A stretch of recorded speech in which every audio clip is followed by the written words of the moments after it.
Anda menyaksikan Visi Negarawan. Pidato-pidato Presiden tegas memberi arahan apa yang harus dilakukan serta dihindari para bawahan. Pemimpin bekerja untuk rakyat dan kekuasaan dijalankan untuk kepentingan rakyat. Presiden Prabowo juga menegaskan bahwa pejabat jangan bekerja untuk diri sendiri atau kerabat sendiri.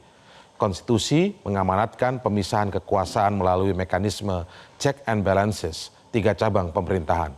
Akuntabilitas kekuasaan sama pentingnya dengan efektivitas pemerintahan. Baik, saya langsung ke Pak Sukidi. Pak Sukidi, kita melihat ya, sekarang ini adalah tentu saja momentum memulai lembaran baru pemerintahan kita sambil melihat bagaimana mungkin kita akan tercapai soal visi Indonesia Emas 2045 tentu saja ya. Tapi kan kita tahu juga ada sejumlah persoalan yang cukup serius ditinggalkan pemerintahan sebelumnya. Tadi disinggung dalam tayangan sebelumnya soal indeks persepsi korupsi kita yang mundur 10 tahun yang lalu gitu kan. Lalu indeks demokrasi yang juga skornya tidak memuaskan, bahkan menurun. Skor kebebasan pers juga tadi sempat kita singgung juga. Dan bahkan mungkin kita bicara indeks demokrasi ya yang juga skornya turun. Nah, Anda sebagai cendekiawan melihat idealnya memulai lembaran baru, pemerintahan baru menuju Indonesia Emas ini kita mulai idealnya dari mana? Saya kira pertama tentu saja menengok kembali warisan terbaik dari Ibu dan Bapak di bangsa. Ya. Dari Bung Hatta kita belajar bahwa menjadi pejabat negara itu adalah semangat untuk melayani rakyatnya. Melayani ya, garis bawah melayani ya. Bukan untuk dilayani. Betul. Karena yang sering terjadi adalah pejabat bermental doroisme. Doroisme. Semangat untuk diperlakukan sebagai tuan, ya. Yang akhirnya minta dilayani dalam hampir semua aspek. Hanya sekedar membuka pintu mobil, tetap minta dibukakan pintu oleh ajudannya. Saya kira ini perlu dirubah. Mentalitas dari hal yang kecil-kecil dulu. Dari hal yang sederhana. Dari yang sederhana. Itu pertama. Yang kedua, dari Bung Karno kita belajar tentang bagaimana Pancasila menjadi bintang penuntun untuk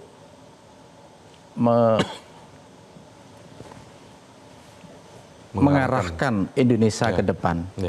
Nah, ini yang seringkali kita lupa bahwa Pancasila hanya dihafalkan, hanya dijadikan materi pidato, tapi tidak dijiwai dalam kehidupan kebangsaan, kehidupan kenegaraan. Mental untuk melayani bukan dilayani itu sebenarnya sebuah kondisi yang too good to be true atau tidak sih di negara kita terutama? Kalau kita lihat kenyataan sehari-hari is too good to be true. Karena yang kita saksikan adalah pejabat itu selalu ingin diperlakukan sebagai seorang raja. Tuan raja begitu. Tuan raja dalam kultur yang sangat feodal itu sendiri. Dan ini sejujurnya merusak tatanan kita bernegara. Karena ini merawat satu hierarki antar manusia, juga merawat budaya yang sebenarnya tidak sesuai dengan semangat demokrasi itu sendiri. Semangat kesetaraan, semangat penghormatan terhadap manusia, semangat kebebasan, sehingga ini memang harus dirubah. Oke, kita mulai dari hal yang sederhana seperti itu, mentalitas melayani ya, melayani rakyat, melayani publik, bukan malah mentalitas dilayani. Sebelum lebih jauh kita mengulas, saya ke Mas Gun-Gun dulu. Mas Gun-Gun, kalau kita lihat pidato Presiden Prabowo, kita tentu sangat senang, sangat bahagia mendengar ada pernyataan memimpin bukan untuk diri sendiri, kelompok sendiri, tetapi tentu untuk publik. Semua landasan kita juga semua landasan perlu di garis bawahi ya, bahwa prioritas program yang dimiliki Pak Prabowo dan pemerintahannya ini asta cita dan prioritasnya kita sudah sama-sama tahu.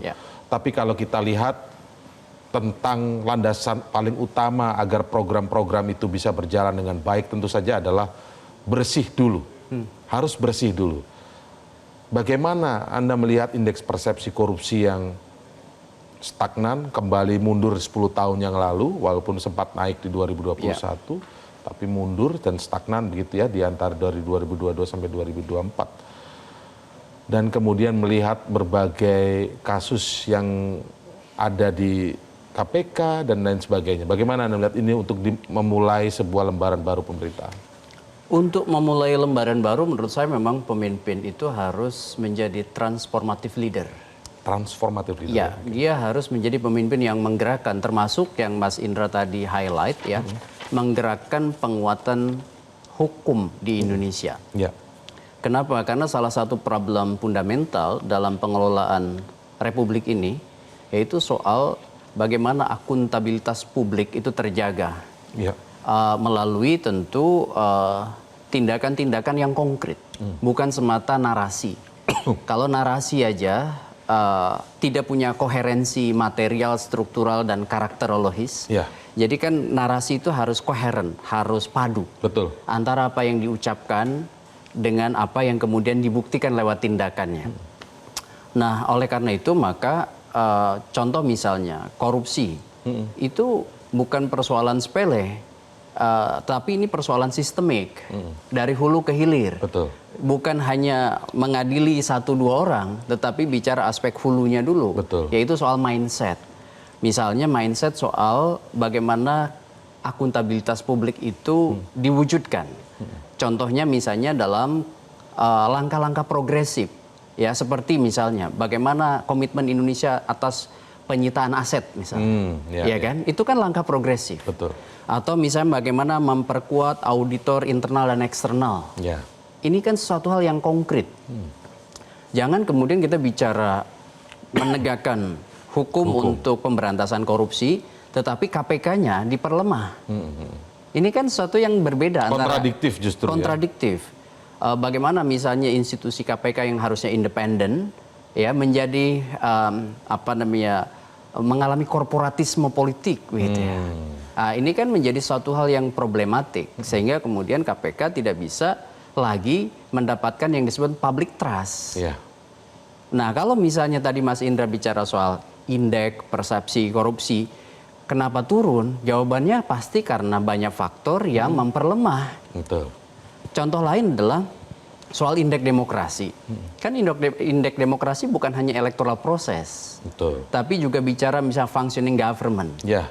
Keberfungsian pemerintah kan harus kemudian kita jaga. Backbone-nya itu antara lain adalah pemimpin dan birokrasi yang dipimpinnya. Belum lagi misalnya bicara soal political culture, budaya politik. Nah, jadi banyak faktor.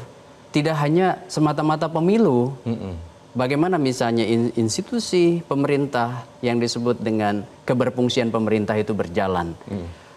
Kan namanya sistem itu bersifat mutual interdependent. Ya. Tidak bisa hanya menyalahkan satu sisi. Kayak misalnya sekarang judi online di satu menteri itu persoalan hilir.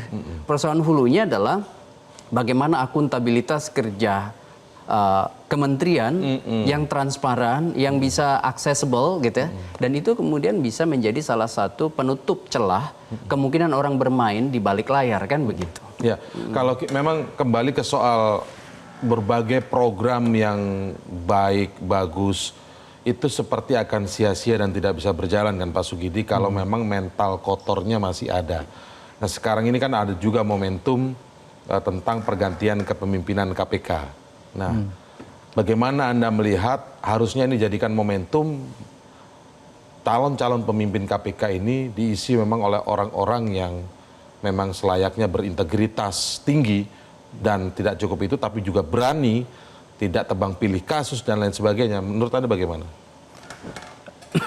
Saya kira kita perlu meletakkan ini dalam konteks yang lebih besar, bahwa kekuasaan presiden itu terlampau besar dan terlampau dominan, sehingga belajar dari sejarah melakukan intervensi terhadap berbagai lembaga.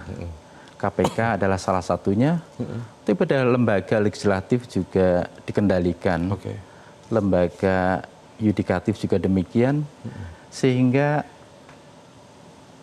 struktur kita dan etika kita bernegara mengalami kerusakan yang sempurna. Tidak ada kekuatan kontrol dan penyeimbang yang efektif untuk mengontrol pemerintah, tapi juga tidak ada hukum yang adil dan setara kepada mereka yang ditersangkakan sebagai pelaku korupsi itu sendiri. Sehingga kita perlu belajar dari kesalahan demi kesalahan yang terjadi. Pertama adalah kesalahan dalam aspek bagaimana kita sebagai bangsa memperlakukan apa yang disebut sebagai aset yang tidak terwujud, intangible asset. Intangible asset itu harganya amat sangat mahal, tapi tidak pernah kita perlakukan secara maksimal. Nah, intangible asset itu adalah the rule of law itu sendiri, aturan hukum. Nah, aturan hukum selama ini itu tidak pernah tegak, sehingga ini menjadi kendala terbesar kita untuk memajukan republik ini. Hal lain adalah terkait dengan intangible asset, itu terkait juga dengan bagaimana institusi-institusi politik dan ekonomi ini mengalami proses pembusukan. Sehingga ini menghambat pertumbuhan ekonomi yang mestinya jauh lebih baik sekiranya institusi demokrasi berjalan secara bagus, sekiranya institusi hukum berjalan dengan bagus. Orang seringkali lupa bahwa institusi itu berpengaruh besar terhadap pertumbuhan ekonomi. Dan itu temuan dari peraih Nobel Ekonomi, James Robinson dan kawan-kawan. Kalau kita juga seringkali melihat persoalan di berbagai zaman ya di Republik ini, ketika kita bicara demokrasi harus tinggi gitu ya, demokrasi diutamakan karena demokrasi ini dari rakyat untuk rakyat oleh rakyat. Tapi seringkali juga ada kritik juga. Apakah sangat korelatif demokrasi ini dengan kesejahteraan rakyat sebenarnya? Karena ketika pemerintah bekerja dengan segala upayanya, programnya, seringkali tanda kutip terganggu dengan kebebasan yang mungkin dianggap sebagai penghalang. Di mana akhirnya kemudian demokrasi dikorbankan. Yang penting program jalan, yang penting rakyat sejahtera.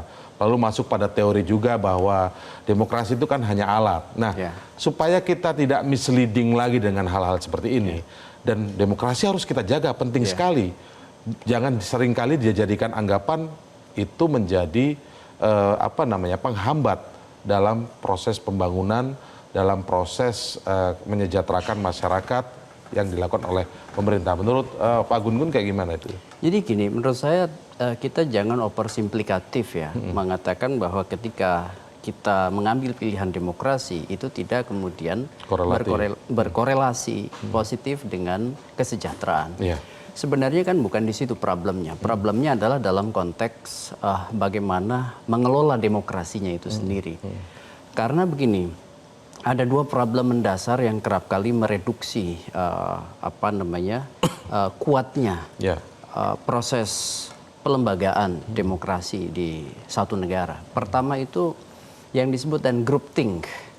Ini kan satu teori dari Irving Janis ya, bahwa ketika misalnya mengambil satu keputusan strategis yang sifatnya untuk publik, itu kemudian direduksi satu kebijakan itu pada kekelompokannya. Ada batasan afiliatif pada figur, sebut aja personal sentris pada seseorang atau sekelompok kecil orang. Sehingga kemudian demokrasi sebenarnya tidak berjalan hanya dari oleh untuk sekelompok kecil orang, tidak dari oleh untuk rakyat. Nah, problemnya adalah tentu itu akan menghambat salah satunya misalnya pertumbuhan ekonomi. Kenapa? Karena para pemburu rente itu bergerak dari oleh untuk kelompok kecil itu, kan begitu. Sehingga kemudian ada legitimasi kekuasaan pada sedikit orang. Kesejahteraan akhirnya tidak terdistribusi dengan baik. Dengan rata. Begitu. Ya, itu yang menurut saya salah satu problem mendasar. Kenapa? Karena itu sudah mulai dari proses misalnya perencanaan anggaran sampai di hilirnya implementasi. Dan itu tidak bisa kemudian diakses, dirasakan oleh masyarakat banyak. Betul. Nah, yang kedua problemnya adalah tendensi mayoritarian. Bahwa betul demokrasi itu pada akhirnya soal pilihan kan, dan itu pasti akan ada perjuangan politik untuk menentukan satu keputusan. Betul. Tetapi ketika misalnya tersandra oleh tendensi mayoritarian, apapun atas nama mayoritas bisa disahkan, sementara misalnya publik tidak menghendaki, ya kan? Nah, itu kayak misalnya problem revisi undang-undang KPK. Kan itu berbeda antara suara publik itu dengan eksekusi kebijakan di parlemen yang di parlemen maupun di pemerintahan ya. Nah, sehingga kemudian itu tentu mendistorsi proses konsolidasi demokrasi itu sendiri. Oke. Ya. Artinya sebenarnya tidak boleh lagi ada alasan demi kecepatan atau akselerasi pembangunan yang dilakukan oleh pemerintah, maka demokrasi harus dikesampingkan begitu Betul, ya. betul. Nah, kita akan bahas nanti lebih lanjut. Kita juga sudah menantikan kehadiran dari mantan Menteri Perencanaan Pembangunan Nasional Kepala Bappenas, Bang Andrinov Caniago. Saat lagi setelah jeda kami akan kembali. Tapi sebelumnya kami bacakan dulu ada polling yang kita sudah buat saat ini. Saya ingin tampilkan polling tentang pertanyaan pertama. Anda optimis pemerintah baru benar-benar bekerja untuk rakyat? Nah, kalau kita lihat dari polling yang kita lakukan ini adalah optimis ya, 67% masyarakat optimis pemerintahan baru ini bekerja untuk rakyat. Karena itulah kita berikan kesempatan sampai beberapa waktu ke depan apa yang sudah bisa dilakukan oleh pemerintahan Prabowo Subianto ya. Lalu pertanyaan kedua dari polling ini adalah tantangan terbesar pemerintah saat ini adalah, ya, kalau kita lihat di sini tantangan terbesar kita adalah menurut masyarakat adalah soal ekonomi 34%, soal korupsi 48%, kemudian soal ekonomi 34%, supremasi hukum 11%, dan soal demokrasi 7%. Nah, ini masyarakat sendiri sudah berpikir juga tidak terlalu masalah sebenarnya demokrasi ini ya. Ini yang juga nanti coba kita ulas lebih lanjut. Pemirsa, tetaplah bersama kami, Visi Negarawan akan segera kembali saat lagi. Jelajahi cara baru mendapatkan informasi. Download Metro TV Extend sekarang.